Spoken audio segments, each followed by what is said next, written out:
You've probably been told humans started wearing clothes because it got cold. That's the story everyone accepts without thinking twice. It's also, according to the genetic evidence, almost certainly wrong. The timeline doesn't match. Humans were dressing themselves tens of thousands of years before they ever set foot somewhere cold enough to need it. So, if it wasn't the weather, what was it? Here's the thing about this question that makes it so much stranger than it sounds. You put on clothes this morning without thinking about it. You'll take them off tonight without thinking about it. It's one of the most automatic behaviors a human being performs, right up there with breathing and complaining about Mondays. But somewhere, at some point, a completely naked ape had to invent this from nothing. No instructions, no previous generation to copy. Just a creature standing in the African heat deciding that the solution to being alive involved wrapping something around its body. And the more scientists dig into when and why this actually happened, the less it looks like a simple story about staying warm, and the more it looks like something much stranger. Something closer to the invention of language than the invention of a jacket. Let's start with the problem nobody mentions when they tell you the "it got cold" version of this story. Humans are, biologically, an unusually naked species. Almost every other large mammal on the planet solved the temperature problem millions of years ago through fur. Thick, permanent,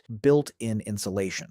Humans went the opposite direction. At some point in our evolutionary past, we lost most of our body hair and became, comparatively speaking, bald all over. The leading explanation is that as our ancestors moved from forests to open grasslands and started running long distances to hunt, being covered in thick fur became a massive liability.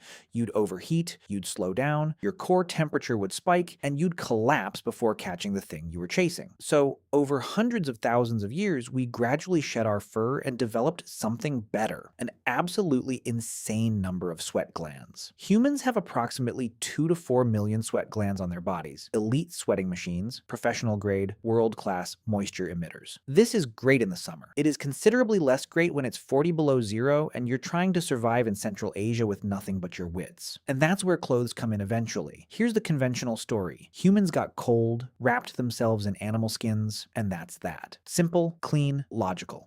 A 5-year-old could figure it out, except the timeline doesn't quite work. The best evidence we have for exactly when humans started wearing clothing doesn't come from clothing itself, fabric and hide rot. So archaeologists had to get creative, and the method they landed on is one of the strangest pieces of detective work in the entire field of human evolution. It involves lice. Humans host 2 genetically distinct types of lice: head lice, which live in hair, and body lice, which live specifically in the seams and folds of clothing. Body lice cannot survive on bare human skin. They need fabric. Researchers ran the numbers and found that body lice diverged from head lice somewhere between 83,000 and 170,000 years ago. A parasitic insect accidentally preserved the earliest evidence of human fashion. Modern humans didn't start migrating out of Africa in any significant numbers until roughly 70,000 years ago, which means, according to the lice, people were already wearing clothing for tens of thousands of years while still living in Africa, nowhere near a climate that required insulation